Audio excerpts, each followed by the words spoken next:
Hey guys, this is Kushagra Pahava from Sparkling Visions, welcoming you to our YouTube channel, and let's begin with the third episode of Alexander the Great. Before we start with the third episode, let me just recall what we learnt in the previous one. In the previous episode, we learnt about Alexander's father's death by the captain of his bodyguards. Some people say that it was all a conspiracy of Olympia. But who knows what? Alexander now had a chance to rule the whole Macedonia without any opposition. And he was finally successful and considered as the next king. Now let's begin with this episode. After Alexander was on the throne, he decided to begin his way to rule the whole world by firstly moving to Asia. Alexander's army crossed the Hellespont in 334 BC.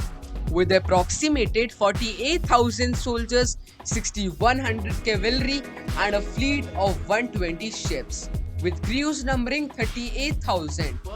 Alexander now embarked his Asiatic expedition by arriving at Troy. Alexander now had to face the Persian king Darius III's army near the Gracious River. Well, it was very difficult and a challenging war Alexander had to fight and actually defeat King Darius with such a massive army that also overnumbered the Alexander's army. Well, you know what? That Alexander won in the initial battle with Darius and made the Persian provincial's capital surrendered. But as I said, this victory was just initial one. That means Darius wasn't the one who had really surrendered, it was his army and the provincial capital. Darius made a sort of image like, oh come on, Alexander was just a child and when I'll be on the ground I'll show you how I win.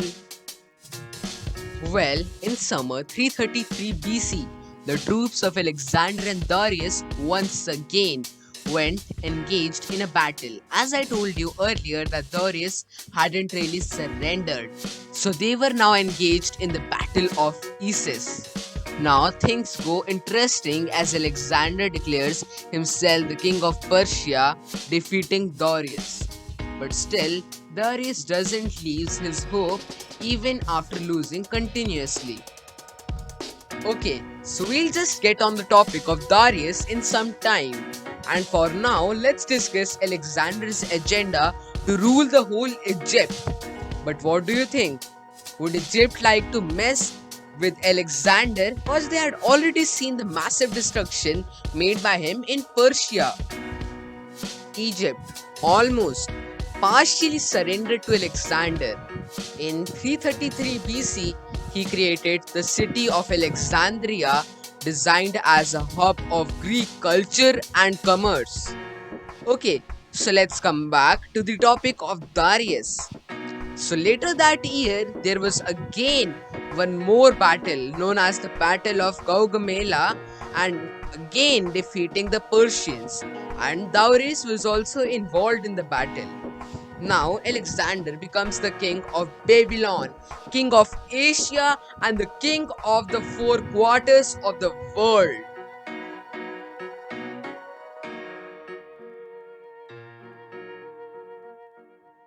Alexander's next conquest was eastern Iran, where he created Macedonian colonies and in 327 seized the fortress in Ariamizes. After capturing Prince Oxyartes, Alexander married the prince's daughter Roxana.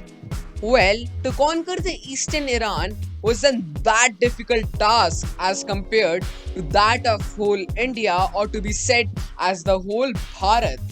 Yes, so now Alexander turned to the Indian subcontinent. Well guys, do you know that it is also said that Alexander partially conquered the whole Bharat as well, but still there are not as many strong evidences proving the same. Over here, I would like to end this episode, and in the next episode we would exactly discuss the Alexander's way towards India.